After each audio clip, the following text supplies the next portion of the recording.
Imagine ruling an empire at age 17. While your family's past haunts you, your government is corrupt. And your true love is a woman you can't officially marry.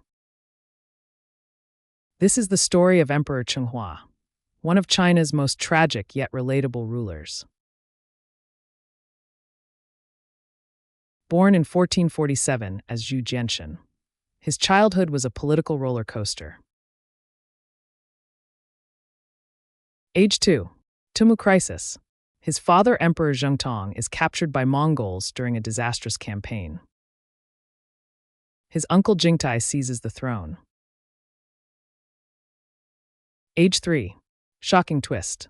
His father Xichang is released by Mongols, only to return to Beijing and be immediately imprisoned by Emperor Jingtai in the southern palace.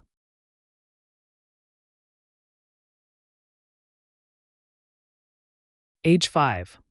Uncle Jingtai consolidates power, demotes young Zhu Jianshan from crown prince to commoner prince, while installing his own son as heir.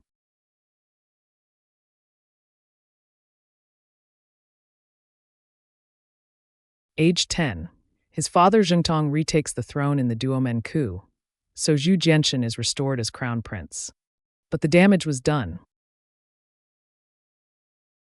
In 1464, Zhu Jianshan, aged 17, succeeded to the throne as Emperor Chenghua. In his first year as emperor, Chenghua did something brave. He publicly rehabilitated Xichang, a national hero wrongly executed by his father's regime. Chenghua's decree called Xichang a loyal soul wronged by heaven. This wasn't just kindness.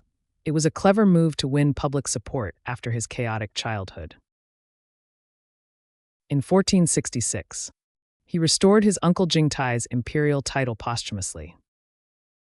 He forgave his uncle, the very man who stole his throne as a child. Chenghua's reign was marked by something rare in imperial history: mercy.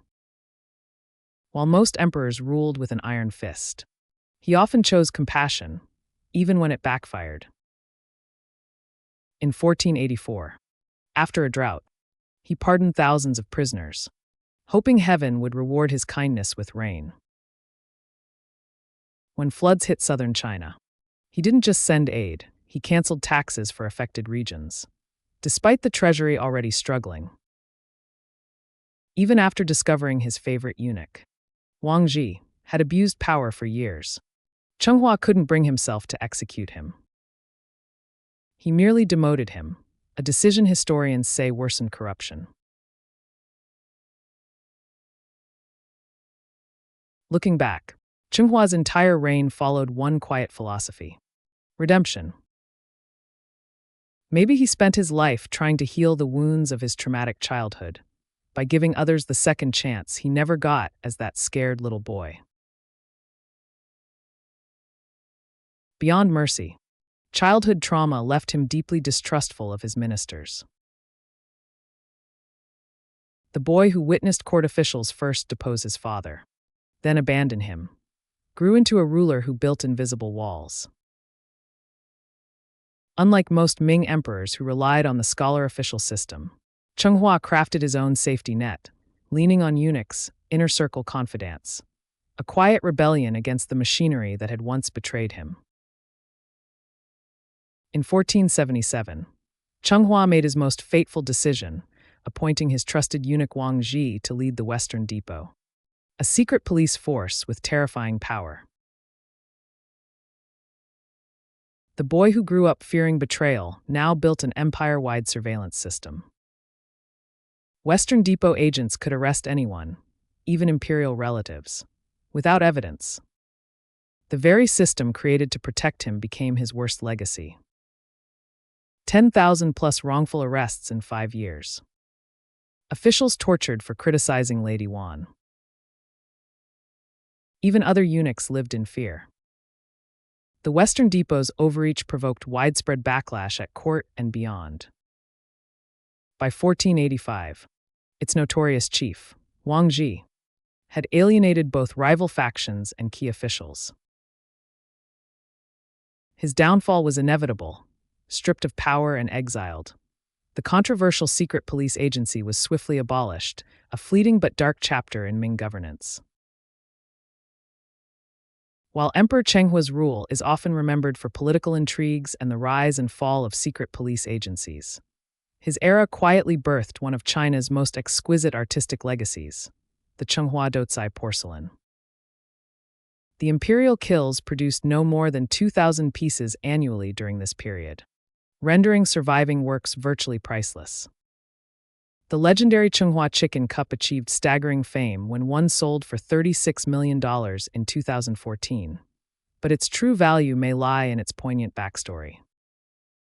Legend suggests these mother chicken-patterned cups were commissioned by the emperor to console his beloved Lady Wan after she lost their child. The symbolism runs deeper. Lady Wan, 17 years his senior, had been the young emperor's childhood caretaker before becoming his consort. The only person who'd held him through night terrors now held his heart, as one historian observed. The maternal imagery of hens protecting their chicks on these delicate cups may represent more than decorative art. They become tangible expressions of the emperor's search for emotional solace, translating psychological need into enduring beauty. In 1487, Chenghua's world shattered. Lady Wan, his protector since childhood, his scandalous lover, his political crutch, died at 58. The emperor who survived coups and rebellions couldn't survive this loss. On September 9, 1487, exactly 8 months after Wan's death, 41-year-old Chenghua joined her in eternity. Psychologists say our earliest wounds shape us most deeply. For Zhu Jianxin, every strange decision of his reign, the pardons, the art obsession, the isolation, makes sense when we see him not as an emperor, but as that scarred little boy trying to heal.